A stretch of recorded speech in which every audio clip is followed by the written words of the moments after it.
मी रती वाढ भूता. रती म्हणजे थोडी, म्हणजे काल गुंड आहे आणि आज लगेच साधू झाला असं होऊ नको म्हणतायत माऊली. प्रॅक्टिकल आहे.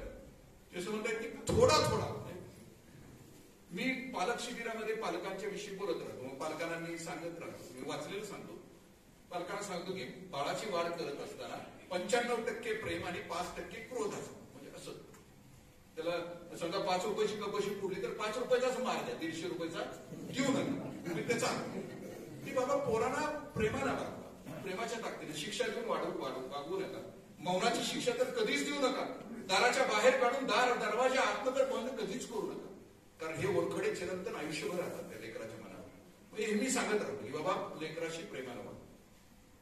आता समजा या देवी सर्व भूतेषु दुर्गा देवेनं संस्थिता जर अशी असेल ऐकणारी माझं, आणि घरी गेल्या गेल्या जर अचानक बाळाशी जर प्रेमानं वागायला लागली तर ते कसं होईल? म्हणजे सकाळ एकदम असं काय झालं कायला म्हणलं. तसं माऊली म्हणतात की जो दुष्ट आहे ते तर तयार सत्कर्मी रती वाढ, थोडं थोडं. म्हणजे काल विधानसभेमध्ये चर्चा करत असताना चर्चेत ते असं म्हणतात की पातळी सोडू नका. कारण पातळी सोडली, आपण सोडली तर ग्रामपंचायतीपर्यंत सगळे पातळी सोडली. म्हणजे कधी कधी चांगला विचार सुद्धा तिथे येतो लोकांचा.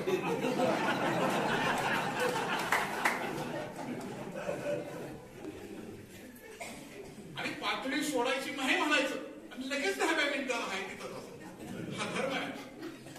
तया सत्कर्मी रती वाढ भूता परस्परे पडो मैत्र जीवन. खूप सुंदर आहे. म्हणजे दोन, म्हणजे ज्याचा आज सत्कर्म वाढलाय आणि ते एकमेकाला भेटले तर ते किती छान. भूता परस्परे एकमेकाला कसे मैत्रीच्या भावनेनं भेटू. म्हणजे मैत्रीच्या भावनेनं या शब्दाचा अर्थ की कसं मैत्र कसं असतं आपल्याला माहिती आहे की त्या ऍडलेड स्टेडियमवर एकदा विशिष्ट मुलांच्या पळण्याची शर्यत लावलेली होती. आठवते का बघ? ज्या लेकरांना ऐकता येत नाही, ज्या लेकरांना बोलता येत नाही अशा लेकरांची शर्यत स्टेडियम खचाखच भरलं होतं. 15ची पहिली बॅच होती.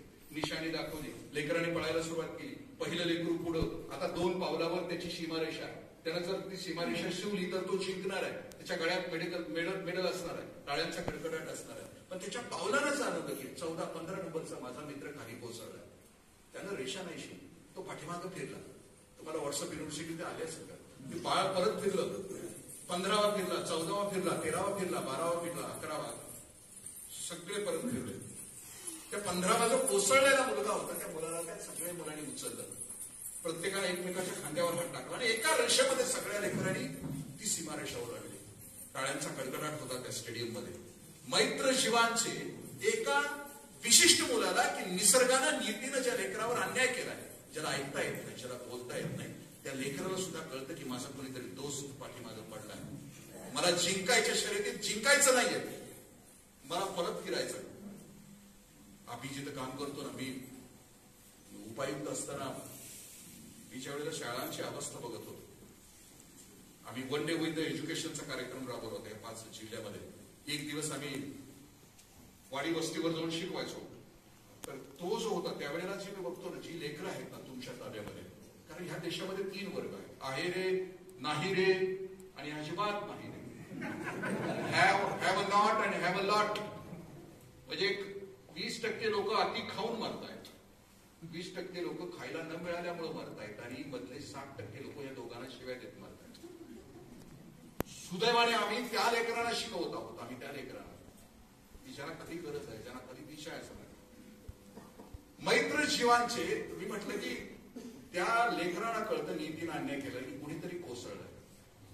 आम्ही जरी कधी विचार केला की आम्हाला या खुर्चीपर्यंत येईपर्यंत आम्हाला भोगावं लागलेले पाठीमागचे त्रास आणि आता तुमच्या समोर असलेली लेकरं, त्यांच्या वाट्यात आलेला नुसता त्रास शिवाभावानं बेड्यासारखं जर त्यांच्यासाठी करून आपण ठेवलं तर किती होऊ शकतं. पुढे ते असं म्हणतात की दुरितांचे तिमिर जावं. बरोबर आहे ना पुढचे? दुरितांचे तिमिर जावं, विश्वस्वधर्म सुखे पाहो, जो जे वांछित तो ते लाभो.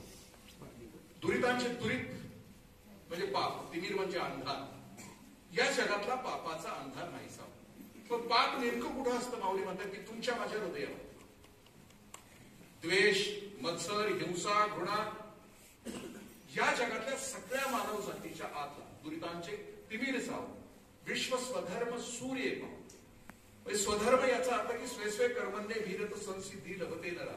स्वधर्म याचा अर्थ की कुठलाही एक धर्म नाही. माझ्या वाट्याला आलेलं माझं जे काम आहे, एक नागरिक म्हणून, एक कुटुंब प्रमुख म्हणून, किंवा मी कोणी असेल शिक्षक म्हणून, तो माझ्या वाट्याला आलेलं माझं जे कर्म आहे तो माझा धर्म आहे. माऊली त्या धर्माविषयी असं म्हणतात की स्वधर्म जो बापा तो नित्य यज्ञ चालपा म्हणून ते तर पापा संचार नाही. माझ्या वाट्याला आलेलं कर्म मी निर्दोष करणार. म्हणजे निर्दोष म्हणजे किती परिपक्व करणार. मी प्राचार्य असताना माझ्याकडे एक प्राध्यापक होते. 30 वर्ष झालं त्यांची तीच वही होती.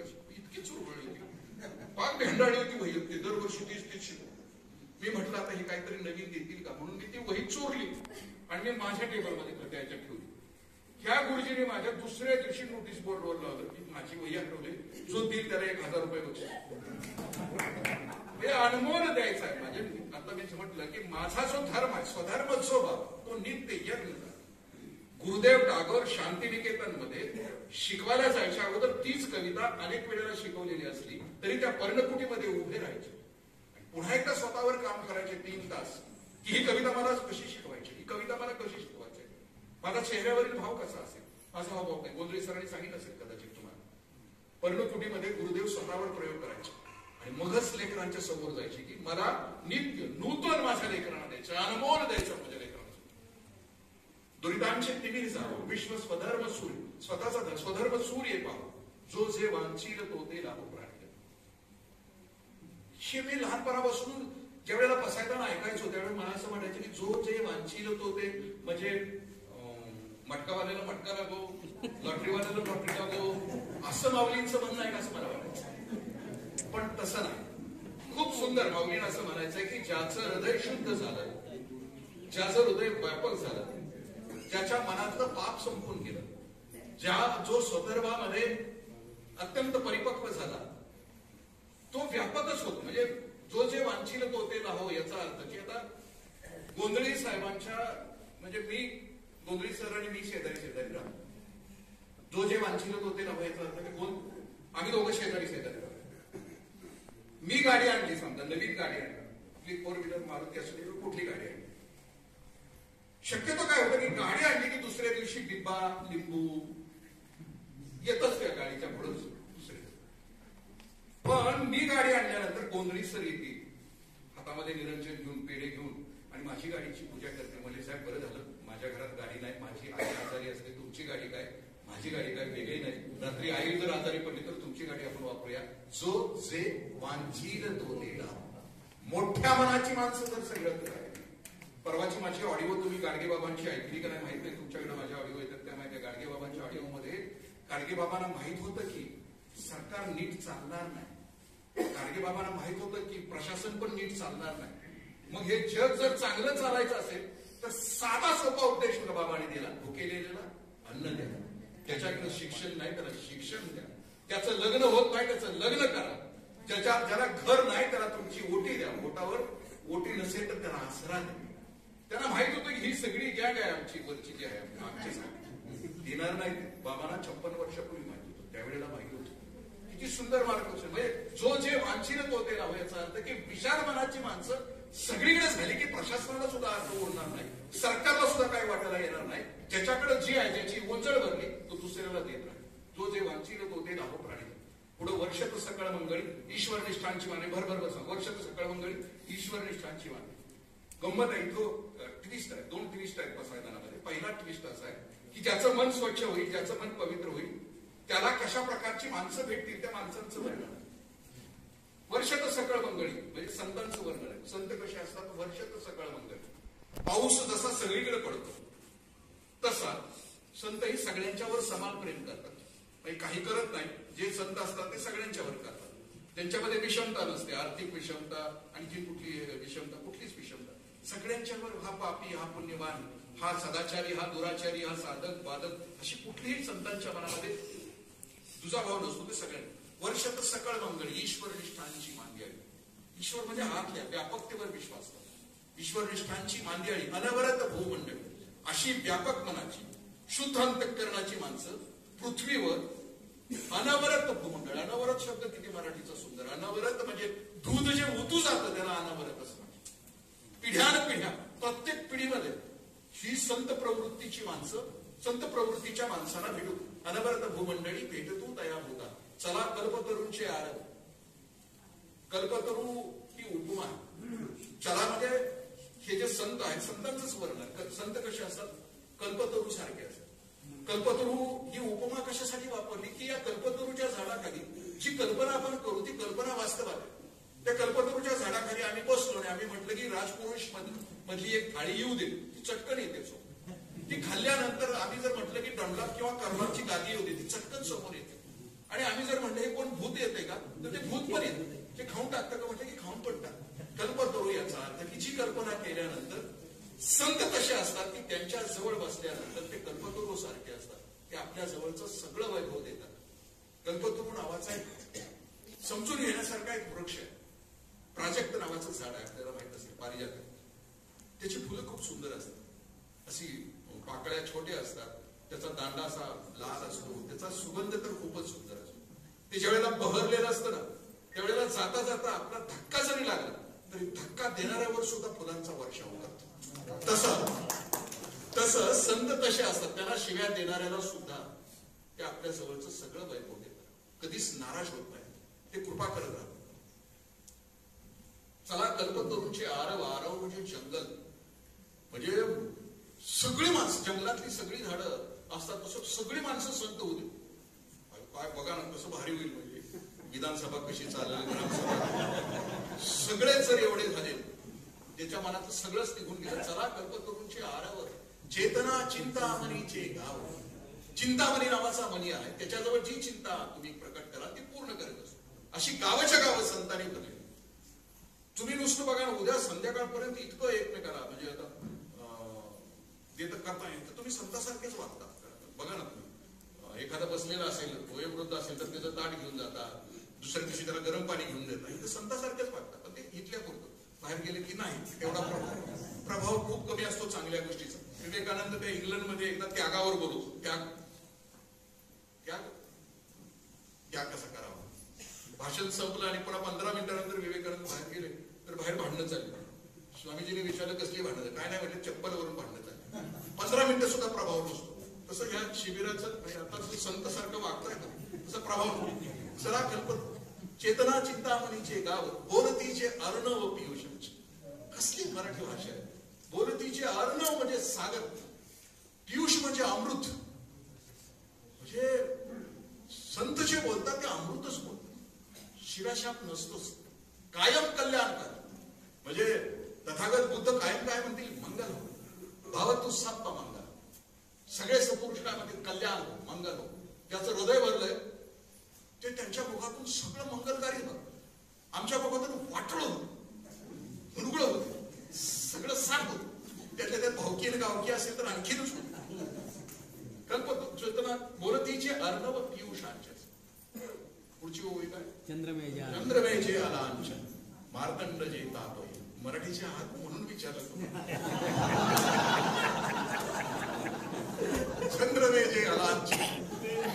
संत कसे असतात, चंद्रासारखे असतात, शीतल असतात. पण चंद्रावर सुद्धा डाग असतो, पण यांच्यावर डाग नसतो. मार्तंड जे तापय. सूर्याला जी अनेक नावं आहेत, उपमा आहेत, त्यात मार्तंड नावाची सूर्याची उपमा आहे. मार्तंड नावाच्या सूर्याची उपमा कधी दिलेली आहे. भर वैशाखातला मध्यान्नीचा सूर्य आहे, त्याला मार्तंड असं म्हणतात. आग ओकणार. वैशाखात सगळ्यात जास्त उष्णता असते आणि त्याच्यात वैशाख महिन्यामध्ये दुपारी 12 वाजता तो सूर्य जी आग बरसत असतो त्या सूर्याची उपमा आहे मार्तंड. संत तेजस्वी असतात पण मार्तंड जे तापहीन असतात. ते कधीच म्हणजे दुसऱ्याचं कधीच अकल्याण करत. मग एखादं सत्पुरुष असावे, आंब्याचं झाड असावं, झाडाला पाड आलेला असावा, सत्पुरुष त्या झाडाखाली बसलेले असावे, गावातली काही टुकार पोरं यावी, पाडाला दगड मारावा, एक दगड सत्पुरुषांच्या कपाळाला लागावा. मुलांच्या मनामध्ये प्रत्येकाच्या आत सत्यम शिवम सुंदरची भावना. जरी गुंड असले तरी ती मुलं जात आहेत, कपाळातून येणारं रक्त बघतायत, ते सत्पुरुषाला नमस्कार करतात. त्याला म्हणतात की गुरुजी चुकलं आमचं, आम्ही आपल्याला दगड नाही मारायला पाहिजे. पण गुरुजींच्या नजरेकडे नजर दिल्यानंतर लेकरांच्या लक्षात असं येतं की गुरुजींच्या नजरेमध्ये पाणी आहे, डोळ्यात पाणी आहे. मुलं असं विचारतात की सर गुरुजी आम्ही चूक केली, आमच्या डोळ्यात पाणी येणं आवश्यक आहे, पण तुम्ही काहीही केलं नसताना तुमच्या डोळ्यात का पाणी. गुरुजी फक्त इतकंच उत्तर देते, बाळानं तुम्ही झाडाला दगड मारला, झाडानं तुम्हाला आंबा दिला, तुम्ही मला दगड मारला, मी तुम्हाला काही देऊ शकत नाही, म्हणून माझ्या डोळ्यामध्ये पाणी. असं म्हणतात की आता म्हटलं की चेतना बोलतीचे अर्णव पियुष चंद्रमेघा मार्तंड जे ताप आहे, शिवाय शाप देत नाही, दुसऱ्याचं वाटोळ. मार्तंड जे तापहीन जे सर्वाही सदा सज्जयन स्वयरे. लय भारी म्हणतो. म्हणजे माऊली असं म्हणतात की संत कसे असतात, सज्जन आणि स्वयला. शक्यतो पाहुणा सज्जन असत, आपले सगळ्यांचे पाहुणे तपासत. दारात आला की आपल्या कपाळावर आपली असते, आता हे जीवन जाणार आहे का कसं. सोयरा आणि सज्जन हे नातं नसतं, पण एखादा सोयरा तुमचा माझा असतो की वाटतं की त्याच्याजवळ मन मोकळं करा. म्हणजे माझे गुरुजी म्हणायचे, माझे सद्गुरू म्हणायचे मला की मी त्यांना विचारायचो की सत्पुरुषाचं लक्षण. ते मला म्हणायचे इंद्रजित ज्याच्या जवळ बसल्यानंतर आणखीन बसावं असं वाटतं, उठावंसंच वाटत नाही, त्याला समजून विचारायचे. ते आपली ओळी कुठली जाते, मार्तंड जे ताप पहिलं सर्वाही सदा सज्जन सोयरे. सज्जन सोयऱ्यासारखे. किंबहुना माऊलीनं असं म्हणायचं, या जगातले नुसतं पै पावलं जरी सरळ वागले एकमेकाशी तरी जग सरळ होते. भाऊ भावाशी, जाऊ जावेशी, ननंद किंवा अशा नुसतं पावलं जरी या जगातल्या एकमेकाशी नीट वागले. कारण वैरी माझं गोंधळी साहेबांचं वैर नाही, माझं आत्माचं वैर नाही. आपल्या घराची चर्चा आहे ती पाहुण्यांची चर्चा आहे. कुणाच्या लग्नास नाही उद्या, कुणाच्या कार्यक्रमास नाही उद्या, घरात आल्या आल्या मापाने दोष करायला सुरुवात होती ती पाहुण्यांची सुरू. तुमच्या घरात नसेल हो, तुम्ही संता, पण माझ्या घरात. पुढची ओळी कुठे, किंबहुना सर्वस्व. येस. दुसरा ट्विस्ट आहे इथं. माऊली म्हणतात की एवढं सगळं मागितलंय, मनातला अंधार नाही जाऊ दे, पाप नाही जाऊ दे, आता मागायचं काय राहिलंय, आता मागायचं काय राहिलंय. पण तरी माऊली म्हणतात किंबहुना, तरी म्हणतायत त्या विश्वात, किंबहुना सर्व सुखी. मुंगीपासून सगळे सुखी होऊ दे, सर्व सुखी. पुढं पूर्ण होईल. पूर्ण या शब्दाचा अर्थ आहे की या जगातला प्रत्येक माणूस मॅच्युरिटीला पोहोचतोय, पूर्णत्वाला पोहोचतो. जगद्गुरु तुकोबरायांचा पूर्णत्वाचा एक अभंग आहे, खूप सुंदर आहे. तुकोबराय म्हणतात की पिकलिया सेंद कडूपणगे. तुकोबराय म्हणतात की माणूस पिकला, सेंदाड पिकलं की त्याच्यामध्ये 4 गोष्टीच फरक होतो. सेंदाड पिकलं की त्याचा रंग बदलतो, सेंदाड पिकलं की ते गोड होतं, सेंदाड पिकलं की त्याचा वास येतो, आणि सेंदाड पिकलं की ते मऊ होतं. जी माणसं मॅच्युअर असतात, परिपक्व असतात, ती इतकी गुळगुळीत असतात की कोणाला जखमा नाहीये करत. पूर्ण होऊन अशी या जगातली सगळी माणसं मॅच्युअर होते.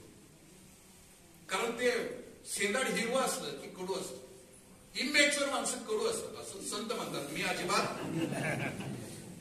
आम्ही जर इमॅच्युअर असतो तर आम्ही डसतो, चावतो, आम्ही दिवसभरामध्ये जखमा करतो एकमेकांना, शब्दांच्या पासून अनेक गोष्टींच्या पर्यंत जखमा करतो. बोलतीचे पुढची ओळी, भजितो आधी परकी अखंड, तो या विशालतेला, व्यापकतेला अखंड भजन करणारा असावा. पुढं आणि ग्रंथोपजीवी. माऊलीला माहित होतं की भविष्यात सगळेच गुरु चांगले असणार नाही, म्हणजे काही ते तुरुंगात गेले तसे पण असणार आहे, तर तुमच्या आयुष्याचं वाटोळ होईल. तर नका लावतो म्हणतायत ते, मग कुणाच्या नादानं ये ग्रंथोपजीवी, म्हणून ग्रंथाच्या वाटेला जा. ग्रंथोपजीवी विशेष लोक ये, म्हणजे दृष्टादृष्ट, म्हणजे त्याच्यात माऊलीने वर्णन असं केलं की ह्या जर गोष्टीला लागला तर दृष्ट आणि अदृष्ट दोन्ही विजय. दृष्ट म्हणजे व्यवहारिक जगात पण तुमचा विजय होईल, आणि तुम्ही परमार्थाच्या वाटेवर जात असाल तर तिथेही तुमचा विजय, अदृष्टामध्ये सुद्धा तुमचा विजय होईल. त्या मार्गाने जाणार असाल. पुढं म्हणे श्री विश्वेश्वर हा होईल दान. तुम्ही पाठ शिकवायच्या अगोदर ते सकाळी ती दाखवतो ना हेडमास्टर न वही, काय करा म्हणजे त्या उदगामी शिक्षण पद्धती, अवगामी शिक्षण पद्धती त्याच्यातच शिकवता तुम्ही ना, स्वयंपाकडून अवघडाकडे अवघड. मी टाचण न करता शिकवते, बरोबर चाललंय.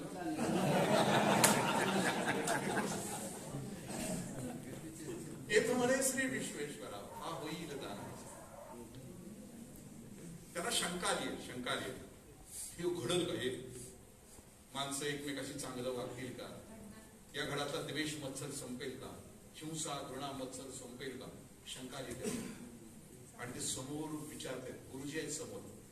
ज्ञानेश्वरी पेसाच्या खांबाला टेकून सांगितली ना, त्या नेवासाचे जे भाग्यवान नागरिक असतील ना, त्याच्यामध्ये समोर गुरुच्या रूपानं मोठा भाऊ आहे निवृत्तीनाथ महाराज. आणि निवृत्तीनाथांच्याकडे बघून हे जगामध्ये गुरु शिष्य आहेत आजपर्यंत. इथं गुरु वर आहे, शिष्य खाली आहे. सगळ्या जोड्या सॉक्रेटिस पासून प्लेटो पासून तो वर आहे, वरच्या आसनावर आहे, बाकी सगळे खाली आहेत. पण हे मात्र म्हणजे ज्ञानेश्वरी प्रकट होताना मात्र शिष्य वर आहे आणि गुरु खाली आहे. आणि मग ते विचारते शिष्य, सह्या करा त्या रजिस्टरवर, म्हणजे काय होईल? तुमची हजेरी लागली असं होईल. टीएडी असलं तर आणखीन मध्ये जाताना, कारण सरकारी ट्रेनिंग कुठलं पण असलं तर पहिल्यांदा सही झाली पाहिजे. बाकी ट्रेनिंग नाही झालं तरी चालेल. पोस्टरवर होईल का असा प्रश्न विचारला. हे होईल का? सगळे आनंदानं राहतील का? सुखी होतील का? खालीहून मग आवाज देतायत निवृत्तीनाथ महाराज, अरे का नाही होणार? एवढं मोठं मागणं आजपर्यंत कोणीच नाही मागितलं. आणि मग खालून आवाज देतायत निवृत्तीनाथ महाराज, हा होईल दान बसावा, हा होईल दान बसावा, हा होईल दान बसावा. आवश्यक काय बाय बाबाला? असं म्हटलं जातं की खलील जिब्रान असं म्हणतो की माणसानं जाताना या पृथ्वीचा अंत आपल्या सगळ्यानं पुढे ढकलायचा असतो. तुम्ही स्वतःला विचारा ना, तुमचं माझं लेकरू बाहेर पडल्यानंतर हातीपायी दड परत येईल. जात धर्म पंथ आम्ही झुंडी तयार केलेत, आम्ही कळप तयार केले. तुमची व्हॉट्सअप युनिव्हर्सिटी बघा. फेसबुक वरून परवा म्हणजे 1 महिन्यापूर्वी एक 45 वर्षाची अधिकारी तिने राजीनामा दिला. तिच्या राजीनाम्याचं कारण काय? तिला यासाठी ठेवलं होतं की या फेसबुकवर फेक पोस्ट किती येत आहेत, द्वेष मत्सर पसरवणारे किती पोस्ट येत आहेत. ती हवाक झाली. 75,000 पोस्ट जगभरातून रोज फेसबुकवर खोट्या, एकमेकांमध्ये हिंसा निर्माण करण्यासाठी आणि घृणा निर्माण करण्यासाठी. आणि मग आज लक्षात येते की तुम्ही तुमची माझी पोरं बाळ आज वाढवत असताना कशी वाढवत? असं जगायला पाहिजे. असं म्हटलं जातं की मी एक गझल सांगत असतो, सुख दुःख थाय आपणा होय. त्याच्यात शेवटचं कडवं आहे, पंकज उदास म्हणतायत आणि समोर सगळ्या प्रेरणा संपल्या तरी चालतील, पण पसायदान का हवाय? तुमच्या माझ्या आतला जो द्वेष आहे ना, घाणेरड्या गोष्टीचा, जात पात धर्माचा, एकमेकाच्या अंगावर जाणारा. मी म्हटलं ना, आम्ही झुंडी तयार केले, आम्ही कळप तयार केले. माझ्या झुंडीतला असेल तर तू माझा, नसेल तर फाडला तुला, शब्दाला फाडणार आम्ही तुला. आणखीन कुठल्या गोष्टी, खोटे इतिहास लिहू आणि आणखीन काय काय करू, पण आम्ही चिरून टाकू. म्हणजे विचाराचं माध्यम उच्च उदात्त आम्ही करायला तयार नाही. आणि छोटे छोटे झुंडी आणि कळप केलेत नाही.